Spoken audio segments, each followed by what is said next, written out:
Chapter 20. Have you ever considered what to call a copy of someone else? A copy that had the same abilities, same personality, and same memories as the original, but wasn't? Frederica hadn't. Such an idea was ludicrous to even acknowledge, but it seemed that her lack of imagination had turned against her when she was presented with such a situation. Hey! Naruto? Frederica called softly, unsure whether to call him that or clone. Was clone a derogatory term when you put into consideration that they were perfect copies of the original? The clone Naruto turned to her when she called him and asked, "What's up?" "Thank you for helping us find our mother, I don't know how to repay you," she said, sounding a little nervous. She had talked to the original about it, but she felt as though he didn't understand how important this was for her. "Don't worry, you deserve to be reunited with her and bring closure to this part of your life." Frederica hadn't talked to this being before, but certain characteristics about it were certainly different than Naruto's. The clone looked bored and walked with a very poor posture. It seemed that the clone had a very lazy attitude compared with Naruto. Idly, she remembered how they ended up in this situation. Naruto and Emilia had business to attend to with Anastasia that seemed political in nature. He considered the fact that the talks may be boring, so, instead of leaving them in the background, bored, he created a clone to guide them to their mother's last known location, to let them sort this by themselves. Rem was with them since Naruto instructed her to keep them safe, since she was the strongest among them due to her combat training, and for them to help her buy dinner when they returned. Obviously, Beatrice refused to leave Naruto's side, so it was just them. "Frederica, you don't have to worry about compensation, I'm sure he doesn't mind at all," Rem said with a smile as she looked around the market looking for places to buy ingredients from. Right now Naruto, Garfield, and Rem were carrying the groceries they bought while on their way here. "Hey, Captain, are you sure we're in the right place?" Garfield asked the clone. "Yes, I'm sure. I already used Sennin mode to find her," the clone Naruto said with a moody huff and a roll of his eyes. A few minutes later, they moved to a different area just outside the waterway. They continued moving until they noticed 5 children playing around in a boat. The situation turned south when they noticed that the boat didn't have any sort of rope leaving it in place, and another boat didn't seem to notice it, nor the children playing on it. Oh no! If they collided, their boat could throw the children into the river. "Hey, kids!"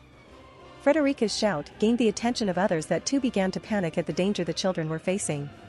When the people shouted to the boat's driver, he finally noticed the children and tried to turn it, though it was obvious that there was no time. Hearing the shrill voices of the spectators, the children finally noticed their situation and panicked as they saw the sudden approach of the boat. The clone Naruto scoffed and made a gesture for Garfield to move. Garfield nodded and suddenly leaped into the boat, keeping an astonishing balance as he landed. To the cowering children, Garfield could only be considered a miracle from heaven. With a crooked smile and a fierce laugh, the children stiffened, intimidated by the scary blonde stranger and the incoming boat. As their panic died down, Garfield scooped the 5 children into his arms, making another leap. Naruto's clone looked at the panicking boat driver with total boredom and kicked its bow to the right, avoiding a collision but also breaking a good chunk of it. The clone didn't even register it while he moved away from the scene. After the clone Naruto and Garfield completed their rescue mission, witnesses gave them a roar of cheers and applause. Frederica and Rem approached them with relieved smiles on their faces. They knew they could trust them with the little mission. "Good job rescuing the children, though I don't know about kicking the other boat," Frederica said with a strained smile. "It was a piece of cake," the clone Naruto said before his white cape was pulled by the kid with golden hair. The kid has jade-colored eyes and wore a light blue outfit with a hat on his head. "Oniai-chan! How are you so strong?" The kid with the light blue outfit shouted as his gaze left Naruto for Garfield, who saved him and the 4 children. "Oniai-chan! Oniai-chan! What's your name?" Naruto's clone didn't respond. Instead he looked at the boy and grimaced and looked at Garfield and Frederica with a secret only he was privy to now. "Garfield, the gorgeous tiger! Gorgeous tiger!" Garfield shouted with a mighty roar as he struck a pose, leaning back with his hands stretched obliquely to the sky. Eyes shining, the children gave hushed whispers of excitement as they imitated him. Now, the children turned to Naruto and they waited for his introduction. Naruto smiled lightly at them, putting whatever he was thinking now on the back of his head. They reminded him of the ones in Erlam village. "Naruto Uzumaki, but you can call me Naruto Uzumaki," the clone Naruto said with a sarcastic smile as he watched the children imitate his bored pose. "Naruto-kun, we should send them home first. Their parents must be worried," Ram said lightly holding his arm. Yeah, you're right. Naruto agreed as he looked at the children one more time, an impish smile on his bored face. How about I buy you snacks? Who wants to join? Me. The children shouted at the same time. After Naruto bought the children some snacks, he and his friends escorted them to their homes safely, one by one.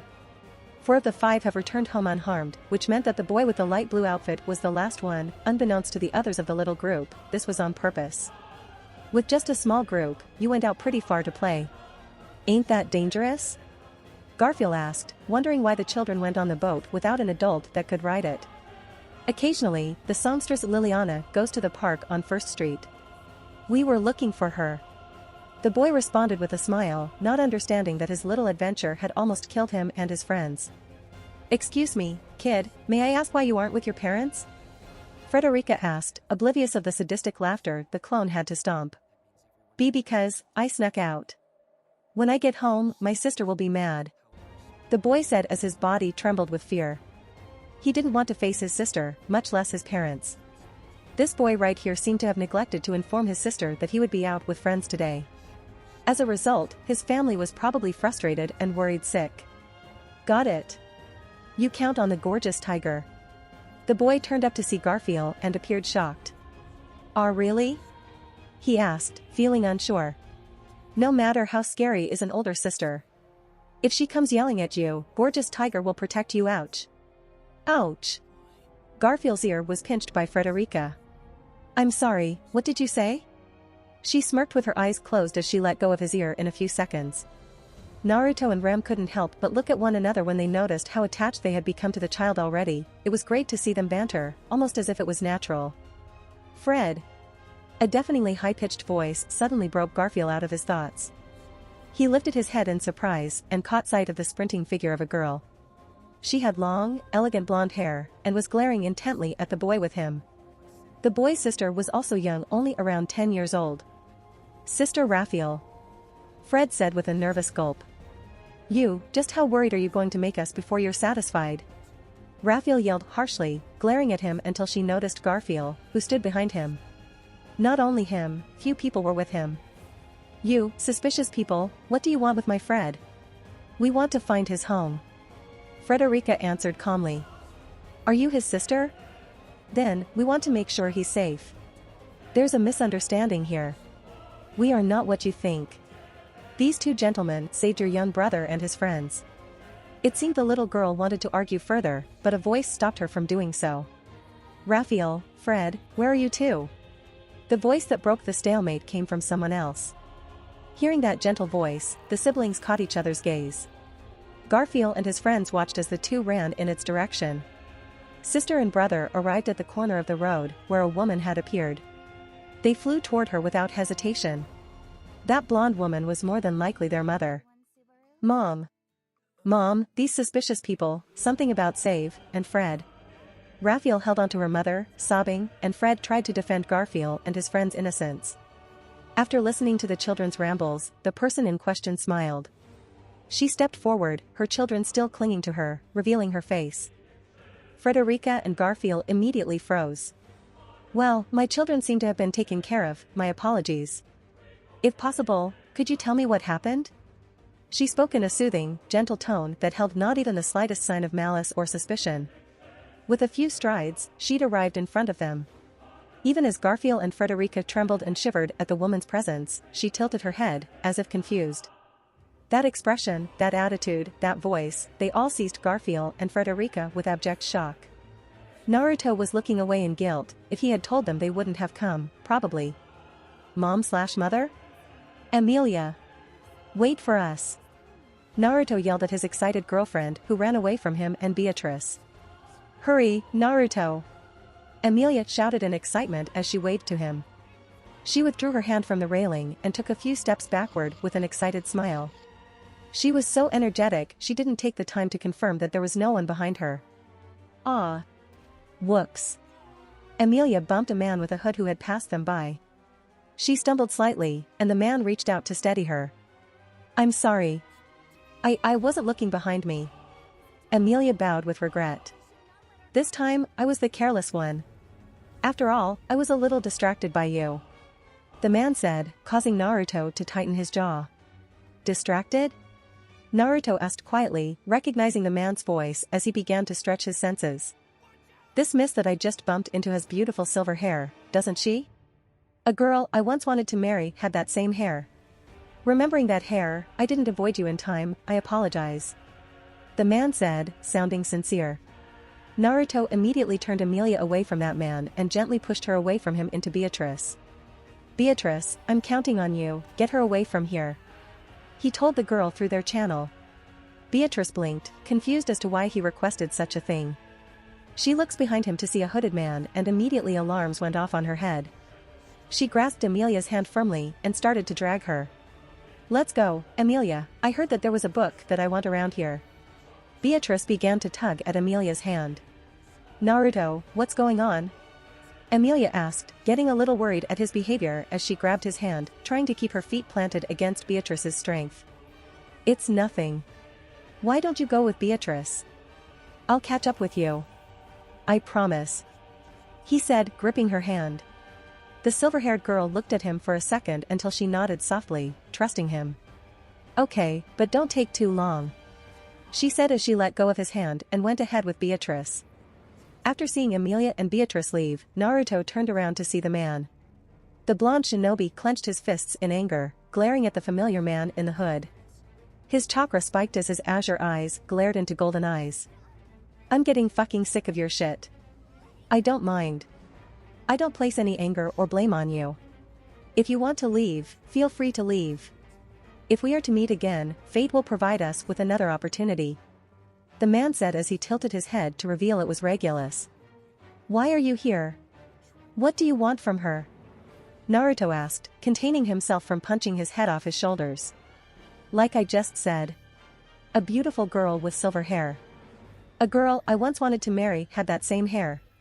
Regulus said with a smile. She's beautiful with silver hair. You know she's beautiful. She was one of them, wasn't she? She was from Elier Forest. Naruto heard from Emilia that the witch cult attacked the Elier Forest and, while trusting her, who better than Echidna to confirm this? She told him that Regulus was there that day. She wouldn't tell him why, but he didn't mind that. The air around them began to agitate and rocks at his feet started to vibrate due to his energy level raising. I wouldn't do that in public if I were you. Regulus said as he looked around the area they're in. It was brimming with people walking by. Even if you are strong enough to take me down, you and I will inevitably kill people. You know my attack could kill them if you slip even a second. Then, why are you here for? Naruto narrowed his eyes at Regulus. Regulus smiled, a sickly sweet smile. I went out of my way to come here. If it had been for nothing, then I couldn't let it go as if nothing had happened. Since this is a special reward, this is another matter. He said, sounding dramatic. What? He asked, not understanding what the Archbishop said. I will never let go of anything I own, and I want what I own to be perfectly suited for me. Since I am perfect, I have to be continually satisfied. So, feeling a vacancy would, of course, be unsatisfying. Regulus said as he looked at Naruto, giving him a warning look. I must make her my 79th wife, to satisfy that vacancy. Naruto took a second to take the information in before his eyes bled a hateful red, his hand automatically going for his sword, a weapon he had been training lately. I hate to say it, but make no mistake, if you even touch her the next time we see each other, I'm going to enjoy ripping the light from your eyes. It was weird feeling so enraged against someone he barely knew. Idly he remembered Orochimaru, but this man was starting to stir an emotion in him he didn't like at all. He had the gall to warn him that he was going to make Emilia his, he was about to hit his limit, no one touched his loved ones and lived to tell the tale. Naruto, are you coming? Naruto heard Emilia's voice and immediately relaxed before turning around and walking away to meet her and the nervous Beatrice, revealing Regulus was no longer there. While he walked, he was thinking about Regulus, that man had to die. As far as he was concerned, he was an arrogant being that had been killing in cold blood and without reason for hundreds of years. I'm sorry. I couldn't just leave you, I was worried if you weren't coming back to me. Emilia said. That's okay. It's my fault for making you worry. Naruto smiled as he lifted Beatrice and grabbed Emilia's hand. Naruto, are you okay? What's his name? She asked. I'm okay. And no, I don't know his name or where he went. Naruto lied to her. It sometimes worried him how good he had become at it. He didn't want that man near her, he would make sure of it. Naruto glanced back, to make sure Regulus wasn't following them.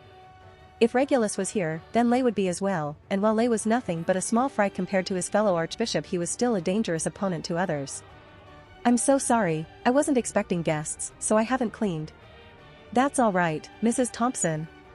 Let me help you clean your house. Thank you, sweetie, but you needn't worry. The kind woman smiled at Rem, who tried to help her clean the house. The clone is sitting on the couch with Garfield and Frederica, who looked silently at the woman. Her long blonde hair flowed to her waist, her skin was white as snow, her slim body retained a woman's softness, and her soft face displayed a pair of clear, calm emerald green eyes. She looked to be as young as 25, but Frederica knew that she should be over 35. Mr. Garfield and Mississippi Frederica, does tea not match your tastes? I'm sorry, I didn't even think to ask what you'd like to drink. Rayala said as she frowned at the two, who were shaken back into awareness by her voice. Naruto had to tap Garfield's shoulder and call Frederica's name to wake them up. Both of them looked down at their untouched black tea and hurriedly picked the cup up. No, my amazing self was just being a bit silly, the spaciousness of this room is unusual, that's all. Garfield said nervously. Is that so? My family's very big, and so is our house, but that makes it hard to clean. It looks like I was careless again. Rayala said with a smile. You Garfield and Frederica are brother and sister. It's very nice to meet two siblings, you remind me of my own. I see that. Your children are so beautiful, it's nice to get to know about them. Frederica said nervously, avoiding eye contact with her mother. Thank you. Rayala said, she seemed a little confused at their attitude but was too nice to comment. Her smile, her sweet tone, everything about her struck Garfield with nostalgia. However, Rayala spoke not a word of Garfield's gaze. The woman who claimed to be Rayala Thompson looked exactly like Reshia Tinsel, his mother. Had Naruto confused his mother with another, very similar woman? No, he knew it was her, his heart told him so. Garfield had very little memories of his mother since she abandoned him at a very young age, but from what the trial showed him, this was his mother. Naruto was very explicit in his explanation of how he knew they were related. Even if she forgot them, his heart clenched at that thought. There were more things that tied people, they were beyond him and even Rayla herself, but Naruto knew of some and told him that the signs that they were the same person would come to be fairly obvious. He hadn't thought of it before, but now that he had a clear head he could see that the children were the key to solve the mystery. Fred and Frederica were very clearly similar names, and so were Raphael and Garfield. The fact that she was his mother was obvious since she somewhat remembered their names. Mom, tell the guests to go home, and then we can eat. Raphael told her mother, didn't like Garfield and his friends staying too long in her house. However, Rayala shook her head as she patted on her daughter's head. Raphael, what are you talking about? Mr. Garfield and his friends took care of Fred when he nearly drowned. About that, couldn't it be that they were the ones who did it? So that they could come to our house and take advantage of our generosity. Maybe he wants money. Hey now, that's going too far. But you're right, we have to thank him for Fred, should we give him money? Mom. It's alright, we just care about your son's safety. Naruto smiled calmly at Rayala as she smiled back with gratitude. He was happy that such a person existed, even after all she had fought through. According to Frederica, her parents had lost everything to debt and had sold her to a group of slave traders, who were then ambushed by demi-human bandits. They had made Rayla their concubine. Somewhere along the way, she'd become pregnant with Frederica, and the bandits had put her up for sale. She'd been taken by another band of thieves and had spent a long time with them. Suffering misfortune after misfortune, she was finally rescued by Roswell. Since my amazing self doesn't seem to be welcome here, we'll be leaving. Garfield said as he quickly stood up and began to walk toward the door, but Naruto held his arm, stopping him in his tracks. Life is filled to the brim with situations that, more often than not, are beyond our control, wouldn't you agree? Naruto whispered as he glanced at the woman and her two children. I understand that you're in pain, however, this could also be the last time you see her. I'm not forcing you to do anything, I'm just saying that this is something that you can, and will, regret. I know that. It was just. I was just. Don't go, gorgeous tiger. Fred called Garfiel's nickname as he took a hold of the hem of Garfield's pants and tried blocking his way. Mr. Garfield and his friends will stay for a while, won't you? I'd be delighted to share dinner with you, and tonight's meal is my favorite dish. Garfield. Naruto said, letting go of his arm. This is up to you, but you do well to remember that you're not alone in this. He gestured to Frederica. Garfield glanced at Frederica, she seemed so emotional right now. He sighed and gave up. Very well, I'll stay here, but just for you. He smiled softly as he gave Fred a ruffle on his head, making the boy smile at him. I'm home. Oh, do we have guests? The figure on the other side of the door was a gentleman sporting a magnificent beard. He appeared to be a man of detailed workmanship and gave off an energetic atmosphere. From his tone to face, he seemed to be a man of accomplishments. Oh wow, I never had this many guests at my house. My name is Garrick Thompson. I'm Pristella's Metropolitan Director. I'm guessing you young people know my wife's name and my children's name. Garrick said with a smile. I'm Garfield. My name is Frederica. I am his sister.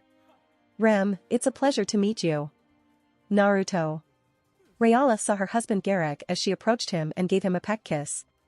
Welcome back, husband. Let me help you take off your jacket.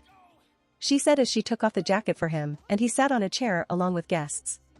Naruto and Rem looked at Garfield and Frederica, who had shocked expressions on their faces.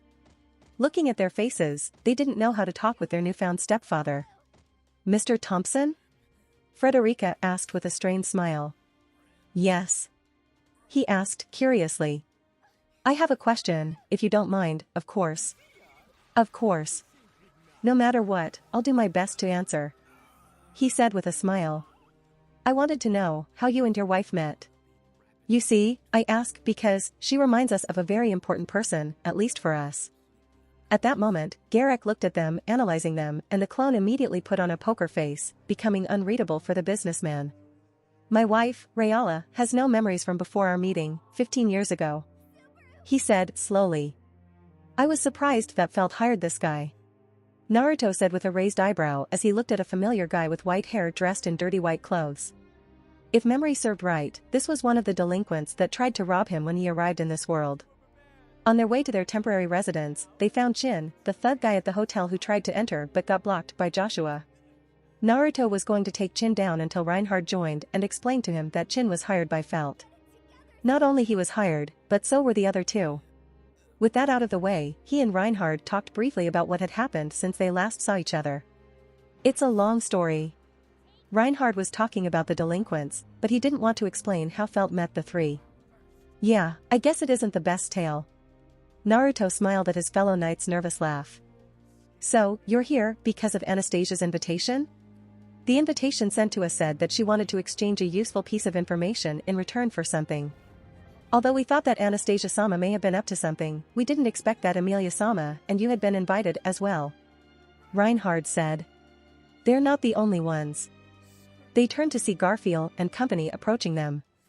Naruto narrowed his eyes softly in sympathy for the siblings. He had already received a report from his clone. He was a little peeved that his creation was one of his defective clones, but the siblings' well-being came first. What happened to their mother was both a blessing and a curse. You must be Emilia-sama's new friends. I am Naruto's friend, Reinhard van Astria.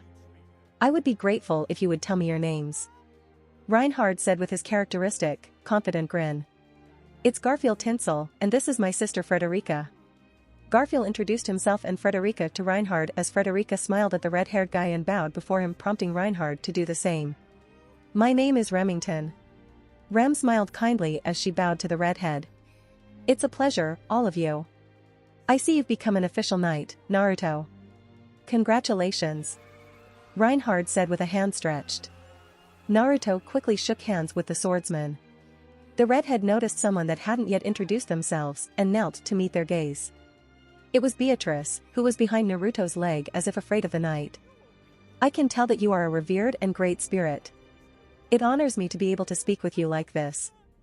He spoke to Beatrice with respect. I don't dislike your admiration, Kashira. Just, you should keep your distance. I'm sure you understand why, Kashira. She said with a slight tremor in her voice. I understand completely. I'm sorry to trouble you. She clung to Naruto's hand with an unusual tightness and couldn't conceal its slight shaking. However, it wasn't because she was afraid. This was something else. She looked at Naruto and Reinhard, comparing these two paragons of power. These two guys right here are the strongest people in the world, she could say. Naruto had powers that Beatrice understood due to his memories, but Reinhard was a total unknown. The only certainty in a battle between these two was total destruction, and this made Beatrice shake slightly. However, she also knew that the reverse applied as well. If these two were to team up, no force on this planet could stop them, and this brought her hope. Naruto, I heard that the Hokugei is dead. The fact that you were there leads me to believe you were the one who killed it, am I right? Yes, I was. Although, I'm surprised you asked me specifically since there were other warriors there. Naruto said with a raised eyebrow. Don't misunderstand, I don't underestimate their power, but you seem to be a very powerful man. You see, I'm not a man who's completely unrelated to that monster, and although I'm sure it's a long story, I would like you to tell it to me later. Sure, I don't mind. Naruto was vaguely aware of Reinhard's experiences with the white whale. Wilhelm van Astria was a man filled with rage against the Hokugei due to the death of his late wife. This in turn could have had some sort of impact on Reinhard's life. As to what had happened between them, Naruto had no way of knowing. Thank you. I am surprised you and my grandfather have a good relationship. He spoke only good things of you when he arrived home. Your grandfather is special, and so is your grandmother. You should talk with Wilhelm.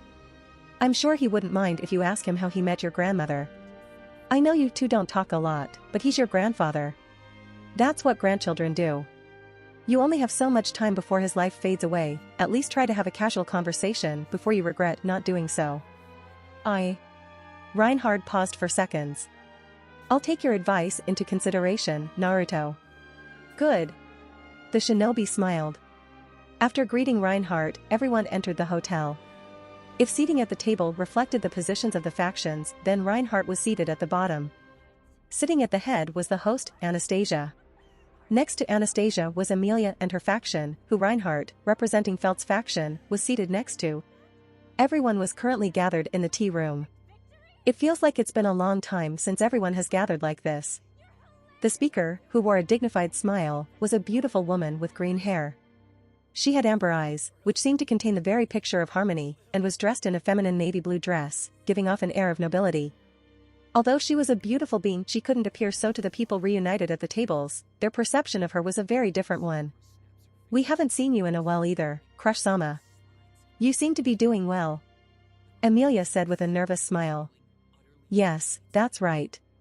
I previously caused you a lot of trouble, so let me offer my thanks. I've also heard of quite a few of the deeds that you were involved in. When I received the news, I thought that they were things only you could do. Crush replied to Amelia in a soft tone. Her old decisive self seemed to have disappeared along with her memory, and she had yet to recover it. She was no longer a savvy, brave politician, but merely a beautiful aristocratic lady. Amelia looked away when she remembered that it was partially her fault that Crush was like this.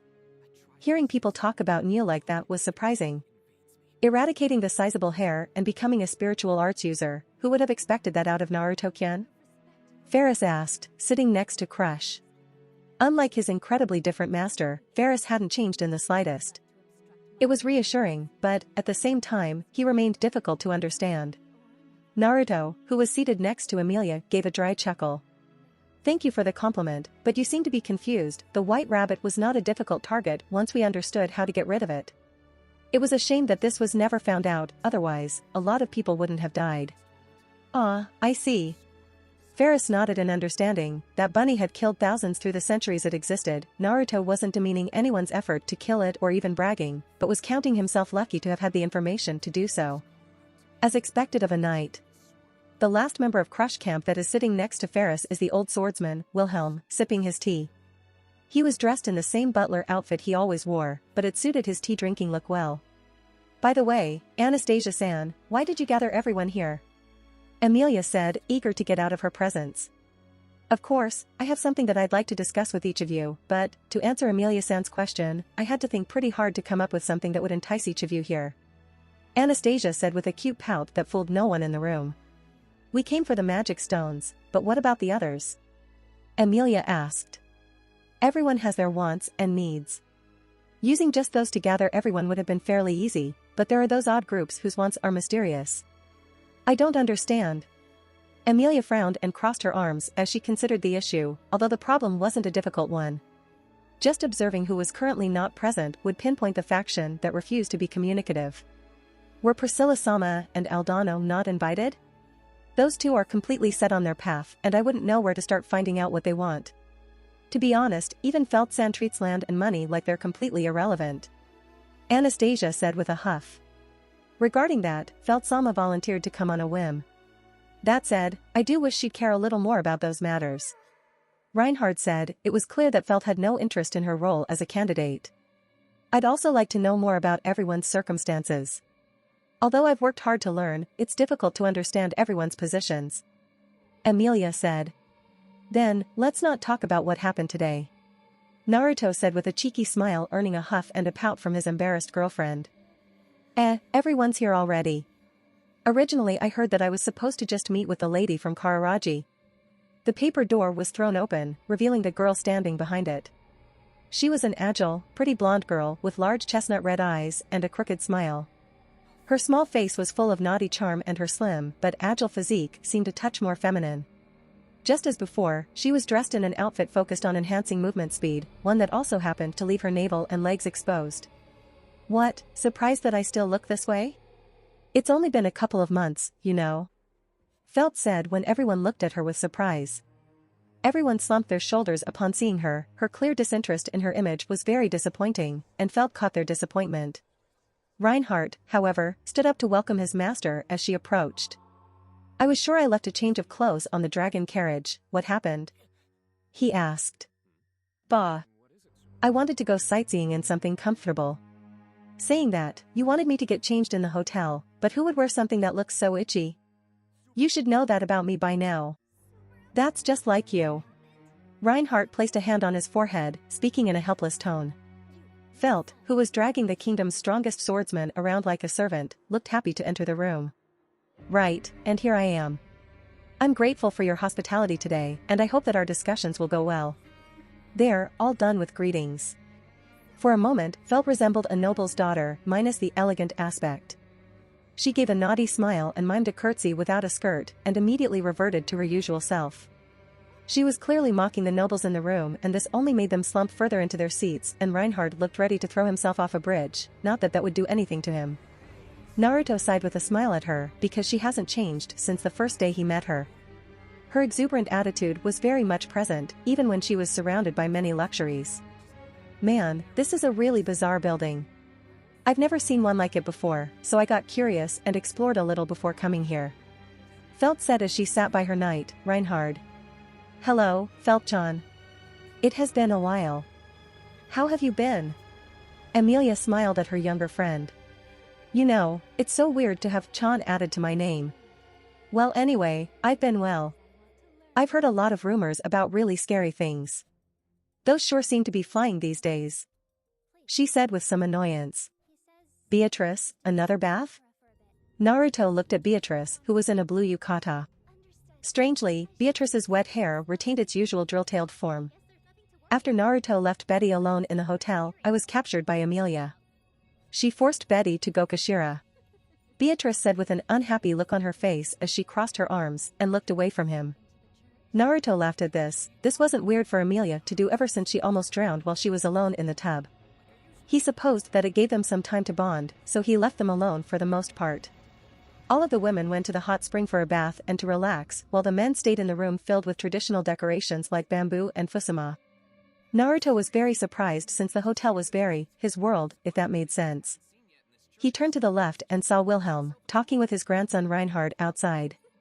It was very sweet to see them walking and chuckling like actual family members. He hoped they would fix their relationship. It's nice to see them together. He turned around to see Emilia. She wore a bathrobe, her freshly washed silver hair gathered in the back. Naruto couldn't help but blush when he saw her like that. He approached her and wrapped his arms around her waist and pulled her toward him. And Naruto, what are you doing? Emilia asked with a blush as her boyfriend began to scan her body with curious eyes. The shinobi looked at Emilia, who had a blush on her face. You look so good, he said, with a teasing smile and a light kiss. Stop. They are watching us, she said as she pushed him away from her. Pervert. If it comes to you, I'm a super pervert. Naruto smirked as he kissed her neck before he backed away from her. He saw her face go scarlet red all the way up to the tip of her ears. "Duh, you look so cute. Why, you idiot, stop fooling around." Amelia turned away to hide her blushing face. She pushed her boyfriend's face away and pinched his cheek. What are you two doing in this public place, degenerates?" Beatrice seemed to have reached her limit when her eyes began to spin and her face went scarlet. For the new people that were in the room with them, their relationship has changed remarkably since their first meeting. "I don't know too much about you, brother, or you, sister, but I get a sense of closeness between you two," Felt said with a thoughtful look on her face, seeming to ignore the atmosphere. "Correct me if I'm wrong. Old man Ram told me if a man and woman were married, talking about you two, does this mean if you two were to have children, does this mean I'm going to be an auntie?" Naruto and Amelia's faces turned scarlet suddenly as they looked at Felt with surprise. Amelia felt as if she almost died from Felt's question. She might not know about romance, but she knows how babies are made. Her traitorous imagination began to use this knowledge against her when she was bombarded with images of her and Naruto doing things and of little children that resembled them. "Amelia?" Naruto asked as he noticed her gazing at him. His girlfriend let out a small giggle as she turned away from him. Seeing her look so red, Naruto was concerned for a moment, so he grabbed her arm and pulled her to sit on his lap. He wrapped his arms around her waist and rested his chin on her shoulder, his cheek close enough to touch her cheek to feel how hot she was. For a moment she froze her imagination and finally accepted his touch. Felt seemed to be even more curious about what was going on and ignored the heavy atmosphere. She threw her hands up when no one replied to her question. "Whatever, I heard that this place had delicious food. I don't know about you, but I'm starving. Let's go." Naruto opened his mouth and bit the food. "Delicious, but I want ramen," he said sadly. He always wanted to eat ramen, it filled him with happiness. "Since you're not enjoying the new foods as much, I cooked ramen for you. The people here were very nice to let me cook with their ingredients," the blue-haired girl said with a smile as she handed him the bowl. "Naruto Onayakin," Felt said as she had a curious face. "Yes, what is it?" "What the heck is a ramen?" "OVA 3. Naruto, are you okay?" Amelia asked as she watched her boyfriend lying his head on the table. She was sitting next to him while having lunch in the cafeteria with Ram, and Garfield. This poor guy had a terrible day of studying and trying to pay attention in class. He seemed to be starved of sleep for some months. She recalled how his head hit his desk immediately after the class began and the teacher began to speak. "Naruto, I understand you don't like a school, but you gotta study." Ram scolded him. "Don't want to." Naruto whined like a child. If he could melt, he was sure that he would be a puddle on the floor right now. "Captain, I feel you." Garfield, who was next to him, was in the same position, though it didn't seem as bad as Naruto's since he just seemed bored. "Amelia-sama, do not feel sorry about Naruto. He's very lazy, and he's acting like a child," Ram said with a frown, hating how lazy he was being. "Don't say that, Ram," Amelia said as she stroked Naruto's hair with her hand gently. She tried to comfort him. "Naruto, you can't continue to act like this. The things that these people show us may be of importance later in life, who knows?" "But Amelia, I don't want to." The blonde shinobi whined again with tears, looking at his girlfriend with a pout. His right cheek was immediately pinched and pulled like a rubber band by her. "Oh. Why, Amelia? Come on, Naruto. You need to study too, or else we are going to be stuck in here forever," she said as she let go of his cheek and continued to eat her lunch. Her boyfriend gave her a puppy look on his face, and she giggled at his face. She sighed as she leaned in and kissed his cheek to give him a little courage. "I want it on my lips," Naruto said with puppy eyes. "If you work hard, you will," Amelia said with a cheeky smile. "A talent show, Kashira." "How stupid," Beatrice said with a scowl. Walking in the hallway alone, passing by two men in uniform, she decided to not even give them a look. However, she stopped when she noticed the two stopped to look at her weirdly. She turned around and glared at them. "What are you staring at, Kashira?" "Oh, I apologize, little girl," Lieutenant Koenig said. "I'm not a little girl. Don't call me one. Now, will you get lost?" Beatrice turned away with a huff and began to walk again. "Oh, excuse us, little girl," Lieutenant Newman said. This time Beatrice was very tempted to open the portal that held the white rabbit. Maybe they survived, and she'd send the annoying man to be devoured. But, she looked away and continued to walk. You're all equally infuriating. She mumbled rapidly as she ignored them. She saw another man who dressed in the same uniform as the others but ignored him as she walked past by him. Captain Weiss noticed her angered expression and heard her mumbling when she passed by him. He looked at two men as he approached them. Lieutenant Koenig. Lieutenant Newman. Did you do something to upset that little girl? He asked. No, nothing, sir. Lieutenant Koenig said. Are you sure? Captain Weiss looked at the little girl, who walked away. Then, he looked back at them. She seemed extremely upset. Little girls are always a handful, Captain. Lieutenant Newman said with a smile and small laugh. Just like a certain battalion commander? Lieutenant Koenig was talking about their leader, Tanya. Yup. I'll tell her you said that in my next report. Captain Weiss said. Please don't. She'll blast us into ash. Beatrice growled quietly as she heard three men laugh about little girls. What is Roswell's thinking, Kashira? I'll grab him and make him explain. She said as she reached for the office room and entered. However, it seemed like Roswell wasn't inside the office, but one man with eyeglasses and blue hair. He dressed in military uniform like the others. Slamming the door open, the man was startled as he turned around to confront the little girl. Your name is Beatrice, right? Eric von Rerugen asked. Correct. And who might you be? Beatrice asked. She had no more patience to deal with men in military uniforms. First, you shouldn't talk to your teachers like that. I haven't accepted you as my teacher. I'm here to talk to Roswell Kashira. I'm not here to talk to you. Eric swallowed and poked his glasses. Beatrice, you mustn't talk to your teacher like that. You're all students here at this school. You're here to experience school life. Experience school life? Beatrice remembered that Naruto told her to act as patient as possible with the teachers, so she did just that. He also told her that if she wanted to blow off some steam to set some pranks to anger them, but she wouldn't do that, yet. Please tell Roswell that Betty was here. The little smile the little girl sent him was very threatening. Very well. I will let him know that. Eric said as he watched Beatrice leave the room and slam the door shut. Did I come on too strong? But you can't let your guard down around someone just because they're a little girl. I know for a fact that there are demons in this world who wear the skin of little girls. Achoo!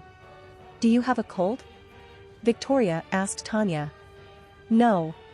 She said, rubbing her nose. Goddess bless you. Aqua said as she winked her eye and pointed at Tanya for sneezing. What's her deal? I couldn't say. Hey, show some gratitude. Or did you not understand what I was doing there? So get this. When somebody sneezes you say, God bless you. Hearing the word God, Tanya's eye twitched as it reminded her of that bastard being X. While she was in the subject of mysterious beings, Ains just so happened to be passing by. Concentrating on him, she narrowed her eyes. Naruto. You're here. That loud voice interrupted Tanya's train of thought as she looked at Kazuma talking to the blonde man. Hey. How do you know who I am? Naruto asked with a confused expression as he shook Kazuma's hand. I know you so damn well. You're the hero of Konoha and a top manga in my list. Oh my gosh. I cannot believe I met you in real life. See, can I have your autograph? Can I take a picture of us? Kazuma pulled out his cell phone. Thankfully this world had such technology, waiting for Naruto to answer his question. Naruto blinked at Kazuma, confused as to why he wanted to take a picture with him. Sure, I don't mind. He said as he and Kazuma approached each other, and he raised the cell phone. I can't wait to take picture of us, dash. Kazuma. Aqua screamed as she bumped into the two guys back, knocking Kazuma to the ground. We have to go to our classroom. Lunchtime is over, Kazuma? She watched him cry over the cracked phone. Why? Kazuma screamed at the sky. If you want to support me, check out my Patreon at https://www.patreon.com/Kayashin. I tend to polls that decide important plot stuff in my P at Trian. Many thanks to my awesome patrons. Ben Phillips.